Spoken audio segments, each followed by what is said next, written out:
তো একটা জিনিস কি ভাই, আসলে আমরা প্রবাসী তো ভাই, কেউ যদি মনে করেন অসুস্থ, যদি পরে মনে করেন, কেউ দেখেন নাই ভাই, কেউ না।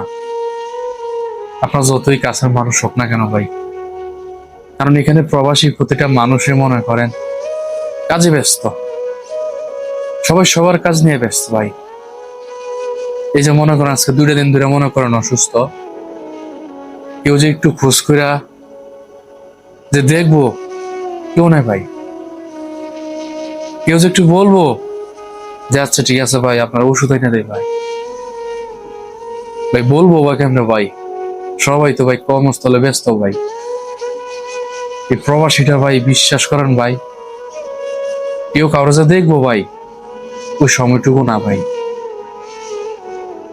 তো মনে করেন ভাই, অনেক দূরে মনে করেন হসপিটাল ভাই,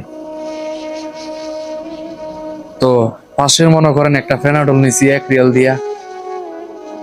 তো আসলে এই ওষুধটা হচ্ছে গিয়ে মনে করেন ব্যথা, অথচ আমার কিন্তু জ্বর, বুঝছেন। যদি জ্বর ওষুধ খাইতে হয় তাহলে আমাকে ফার্মেসিতে বা হসপিটালে যাইতে হইব ভাই। তো জ্বর এখনো শরীর থেকে কমে নাই ভাই, এখনো কমে নাই ভাই। তো এই প্যানাডল দিয়ে মনে করেন কোন রকম চালাই দিতেছে।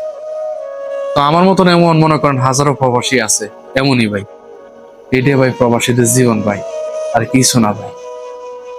তাও দোয়া রইলো ভাই সকল প্রবাসী, আল্লাহ যাতে সবারই আল্লাহ হেফাজত রাখে ভাই। কারণ এই প্রবাসীদের কষ্ট কেউ বুঝে না ভাই, একমাত্র আল্লাহ ছাড়া ভাই। এটাই বাস্তব ভাই।